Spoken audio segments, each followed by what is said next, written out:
Hello সেবুল দিচ্ছে বাংলাদেশের 64 জেলায় 5 মাস 6 মাস 9 মাস 1 বছরের কিস্তি সুবিধা। তাছাড়া আমাদের এখানে রয়েছে অর্ধেক টাকা দিয়ে অর্ধেক বাকি সুবিধা, 1 টাকাও আপনাকে লাভ দিতে হবে না এবং পুরাতন ফোন দিয়ে চাইলে এক্সচেঞ্জ করে নিতে পারবেন। বাকি সুবিধার ক্ষেত্রে 500 টাকা সফটওয়্যার খরচ আপনাকে বহন করতে হবে।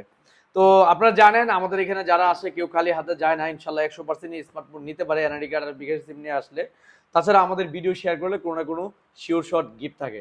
স্যার ব্যাগ ইয়ারবাড নিবেন কোনটা নিবেন? আপনি কি নিতে চান? এটা নিতেছি। ইয়ারবাড নিতে চান? জি জি। স্যারের চাহিদা হচ্ছে উনি ইয়ারবাড নেবে, তাকে ইয়ারবাড দেওয়া হয়েছে। তো যাদের গিফট লাগবে ভিডিও শেয়ার করে আসবেন, যে কোনো স্মার্টফোন নিতে অবশ্যই গিফট পেয়ে যাবেন। আমাদের ঠিকানা ব্রাহ্মণবাড়িয়া নাসিরনগর কলেজ মোড় এনজে মার্কেট পল্লী বিদ্যুৎ স্টেশনের অপর সাইডে আমাদের হ্যালো সেবুল শোরুম। স্যার কোন জায়গা থেকে আসলেন আপনি? মানে সরাইতে না, স্যারের সরেল থানা থেকে আসছে। আমাদের এখানে সহজভাবে কিস্তিতে পাইছেন নাকি একটু ঝামেলা হয়েছে? সহজভাবে পাইছি। আমাদের এখানে আসলে সহজভাবে পাওয়া যায় এবং খুব দ্রুত আমরা দেওয়ার চেষ্টা করি যদি সার্ভার কোনো সমস্যা না হয়। তো যাদের স্মার্টফোন লাগবে আবারও বলবো দ্রুত চলে আসুন আপনাদের সবার প্রিয় প্রতিষ্ঠান হ্যালো সাইবুল।